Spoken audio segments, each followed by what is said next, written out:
Hey, how you doing? This is John, and welcome to John's Long Box. Today we're looking at the Books of Magic. This is issue 16. This came out, I don't remember the year. I'm going to say 1995.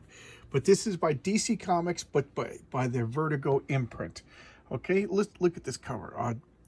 Who does the cover? I don't even remember who does the cover. Look at this person over there burning. Pretty cool cover, pretty spooky. And this is a comic series that I really liked at the time, and then I can't remember anything. I got to reread this. I have to reread Lucifer, and I have to reread The Dreaming. I like those three comics, for whatever reason, they always seem to blend together, and I get the details mixed up. So I'm after I reread this, I'm probably going to reread The Dreaming. Okay, Sandman, I always remember. Look at this. We got the ad for Enigma. This was another Vertigo comic by Peter Milligan. Peter Milligan, to me, is a guy that I really like. His Shade the Changing Man was a comic. It just came out at the right time, and it really like stuck with me, made an impression. I lent it to one of my friends, and he just thought it was too weird. And Duncan Fegredo, the artist. Okay, so let's look at this. There's no indicia yet, but this is... Okay, so I showcased the first issue of the Books of Magic, the 4-issue limited series written by Neil Gaiman and various artists. Each issue had a different artist.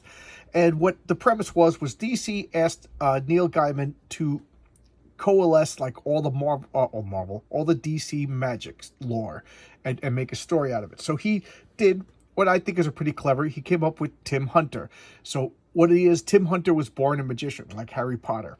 A lot of similarities between Harry Potter and Tim Hunter predated Harry Potter. Just keep that in mind. So we have a kid who's born to be a magician, and not just like a magician. He's going to be the opener, and I don't really remember what that entails, but he's going to be a powerful magician, like basically redefine magic for an age or something like that.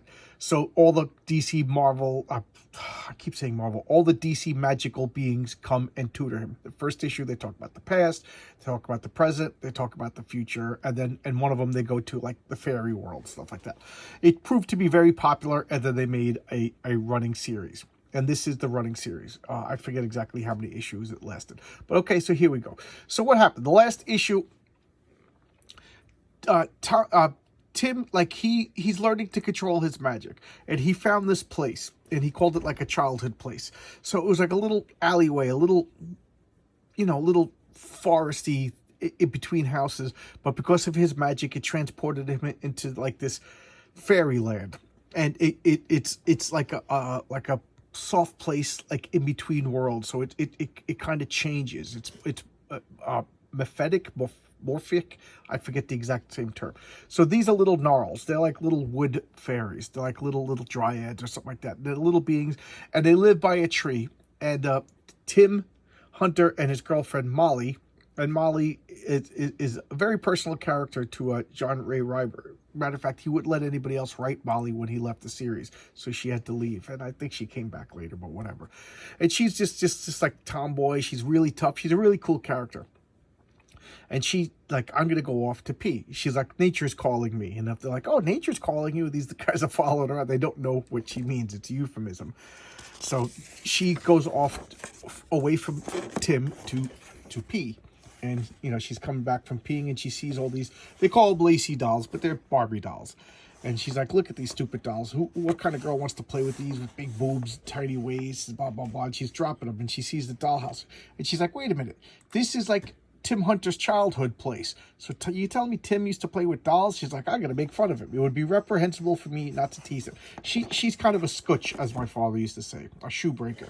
So she likes to, to rib people, rib Tim rather. So she finds this dollhouse. She's like, this is blackmail material. So she's just like loving all this rather than finding it creepy in the woods. Okay, so now we got the credits. So we got John A. Reber, who I really only know through this series. Peter Snellberg, the artist, whom I really only know from this series. Charlotte Van Valkenburg, colorist. Neil Gaiman, consultant, because he created this character. Richard Starking, letterer, and Julie Rottenberg, editor. Timothy Hunter, the Books of Magic, created by Neil Gaiman and John Bolton. So here she is. She's let's look at the indicia. 1995. I forget what I said. I forget what year I said. So I don't know. What was I right or wrong? We'll look back. All right, so it's a dollhouse, but it's too big for the Lacey's. So she opens it. She's like, it's like a real house. So she climbs in, and then these Barney dinosaur demons lock her in. Pretty stupid, Molly. So he's like, where did Molly go? You know, we got to go find her. And he's like, oh, I hope we don't die. He's like, what do you mean die? If we're too far away from the tree that we live on, we will die. And he's like, Tim's like, I won't die. He's like, but you will? He's like, I don't know. I never died before. She's like, we got to get you back to the tree. But there's one problem. They're kind of lost now. Remember, this is a magical place that changes, stuff like that. So they don't know where to go. And he's just like, you know, if I'm going to die, I want to find, you know, there's two little gnarls, and they live together in the tree. So he's like, I want to find my buddy, you know, and he's like, what are we going to do? We can't find Molly. And then we cut to a B story. This is a demon called Barbatos, which is apparently a real demon's name. And this is Arkwell. Now, Arkwell, like, he fell from heaven, and then he impregnated a woman that he loves, and he has a child.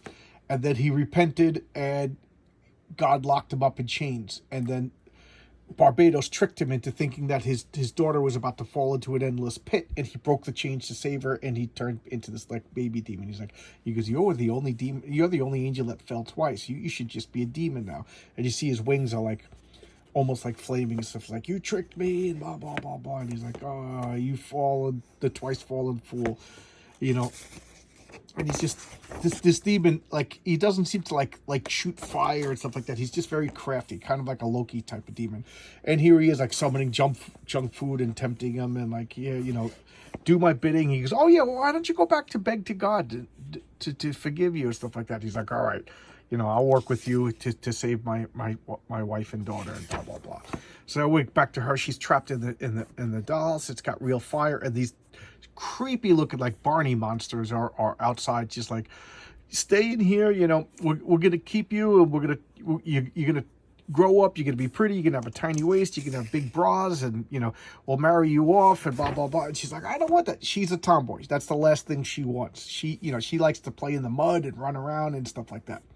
So he's like, oh, he gave her privacy because she had to pee. So now he's like, how long does it take to pee? So he goes look for it. He finds the dolls, and he doesn't know that they're dolls. He thinks they're tiny humans until he realizes they're made out of plastic. And then he's like, you shouldn't be playing with other people's dolls. This creepy demon thing. He picks them up and puts them in a bag. It's actually kind of scary, you know. So they're looking for the other gnarl and Molly, and they don't know it. They're yelling and stuff, you know. He goes, they heard Molly yelling help, and that's freaking him out because Molly's not the kind of person that asks for help and stuff like that. So he's kind of panicking. He's like, where is she? Where is she? And he's like, I have an idea. So he takes out a coin. He's using magic, and he flips the coin, and it cripples and disappears. He's like, pies and plates and beans. There's your answer. Apparently she's not here anymore. She must be someplace else, you know. And then this is a plot that to me, it just annoys me. I get it. So it's set in 2013. So it's, you know, in the future. And I'm reading this in 2022. So in the future, Tommy's schizophrenic, or Tim Hunter. I keep saying Tommy. Tim Hunter's schizophrenic, and he's homeless, and he lives in a cardboard box. So he's imagining himself as a cello player. This is the wife and the baby of that angel. And he's just talking about stuff, and Barbados captured them and chained them into these garbage cans, and the future Tim doesn't know they're in a cardboard box. This plot just meanders, and I could do without it. So she's like trying to free herself, and he's crazy, and blah blah. And who really cares? This plot just drives me crazy. So he frees them from the garbage cans, and they're getting out of there because they're afraid of him because he's a magician who's crazy, which is not a good idea. So now we come back to 1995. And he's looking for Crimp, the other gnarl, and that also disappears. And here's where they are. They're inside this interdimensional dollhouse, having a tea party, and she's pissed. He's like, what do we got to do? He's like, all right. So they got a little flash of where she is. Were they demons? He's like, yeah, they're definitely demons. Because we got to go to hell and save them. He's like, okay, yeah, so I know what to do. So now the demons are telling Molly, like, you're going to be beautiful. You're going to have big boobs. You're going to have ample brassieres. He goes, do you have any idea what they're talking about? I wouldn't call it hinting crimple. He goes, they want to turn me into one of these dolls. They want me to grow up fast and be stupid and sexy. Mainly stupid. And she throws the tea at them. And the demon's like, oh, why'd you spill the tea? Nobody spilled the tea, you know. And she's like, they want me to sashay around. And, you know, she's making fun of them. And, like, you know, they're pissed because they're making a mockery of what they want to do to her. And they're not going to stand it. It's like, now you must meet the governess. And so they call the governess over. And Molly's like, who's the governess? And look at this creepy woman. She goes, my name is Vol, but you will address me as Miss. He goes, you don't know what a governess is, really? She's like, no. She goes, well, you were about to learn. I found that to be very creepy. Look, even Molly looks a little scared. She's like, what is going on? It's kind of freaky. So then we go back to the demon and the angel, and he's giving them a list of stuff. They're living up here, and he's like, this is what you want to, this is what I want you to do. I want you to attack Tim Hunter and beat him up or kill him or whatever, and then I'll release your wife and daughter. Ugly Kid Joe, flash in the pale band, if you ask me. He's like, eat this moon pie. So now he's like corrupting him. He's giving him like junk food and everything like that. And he's like, go do it. And Tim is gearing up. He's like, all right, we got to go to hell. We're going to get some supplies. He's like, my Swiss Army knife, my compass, a knife, skateboard. He's packed all the stuff. He's like, don't you have magic swords? You know, sandals of swiftness, invisible cloaks. He goes, nope. But he goes, what about plant stuff? How about botanical things? How about a sprig of thorn, a rowan, bedded leaf, peony? He goes, happy. He goes, I'll bring happy. He goes, my happy indestructible golem. This was from he trapped him out in like the shed and stuff like that. This is a golem that he made and named. He put a smiley face on it and called him happy. So there you go. That's an issue of Tim Hunter, Books of Magic, letters page. I already checked this. There's no famous names on. And I like I said, I have fond memories of this comic, but the weird thing is I don't have like specific memories of this comic. Part of it is because I was reading a billion comics at the time, but I get this, the Dreaming and the Books of Magic, the Dreaming and Lucifer. For some reason I get them all mixed up. They become like one mesh. So I'm rereading them all, and I do recommend them. You could get these collected. It's probably easier to get collected editions of these rather than the back issues, but you know, I got them when they came out. I enjoyed the series. It got canceled after a while. I think it meandered a bit too much towards the end, and they kept trying to bring it back. And I think they dropped the ball. Rather than embracing the Harry Potter comparisons, which I really think they should have done because they predated Harry Potter, they went in the other direction, and they brought him back in like Hunter, the Books of Magic, and he was like having sex and smoking, and you know, but they already had that character. That's Constantine, you know. So I think they should have embraced the Harry Potter. It would have sold better. But what do I know? I'm a freak in my basement talking about comic books. All right, so guys, I'll see you tomorrow. Thanks a lot, everybody. And $1.99. The suspense is killing me. When are we going to make it to 200? All right, I'll see you tomorrow, everybody. Bye-bye.